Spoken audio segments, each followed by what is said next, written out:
تمام آسمانوں کی سیر اور تمام جنت اور دوزخ اور ٹائم ٹریول کروانے کے بعد اللہ تعالیٰ کی ذات پاک نے نبی صلی اللہ علیہ وسلم کو جو سب سے خوبصورت ایک تحفہ دیا معراج شریف کے اوپر، وہ قرآن مجید کی وہ 2 آیات ہیں جو سورہ بقرہ کی آخری 2 آیات ہیں۔ یعنی سورہ بقرہ جہاں پہ اینڈ ہو رہی ہے، آخری الفاظ اللہ تعالیٰ یہ بیان فرما رہے ہیں، فَانْصُرْنَا عَلَى الْقَوْمِ الْكَافِرِينَ، یعنی ہم سے یہ کہا جا رہا ہے کہ یا اللہ ہماری مدد کر کافروں کے گروہ کے اگینسٹ، ہماری مدد کر، یعنی کرنا ہم ہی کو ہے، اللہ نے صرف ہماری مدد کرنی ہے۔ در نبی پہ پڑا رہوں گا، پڑے ہی رہنے سے کام ہوگا۔ کیا حضرت عمر رضی اللہ تعالیٰ عنہ در نبی پہ پڑے رہے تھے؟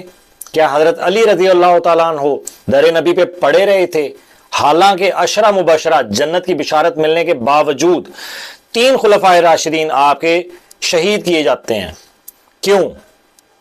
اس کا مقصد یہ ہے کہ کرنا سب کچھ آپ ہی کو ہے، یہ یاد رکھیے گا، صرف آپ نے خود سب کچھ کرنا ہے، اور اس کے بعد آپ نے اللہ کے اوپر توکل کرنا ہے، اور پھر آپ نے اللہ سے مانگنا ہے کہ ہاں میرے اللہ اب میری مدد فرما، کیونکہ میرے پاس یہی کچھ تھا جو میں لے کے آیا ہوں۔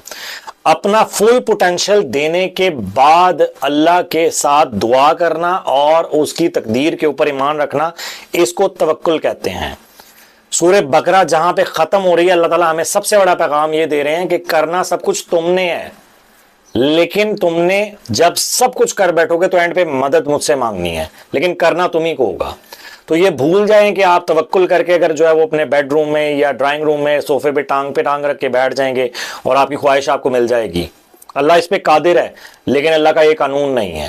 السلام علیکم ورحمۃ اللہ وبرکاتہ۔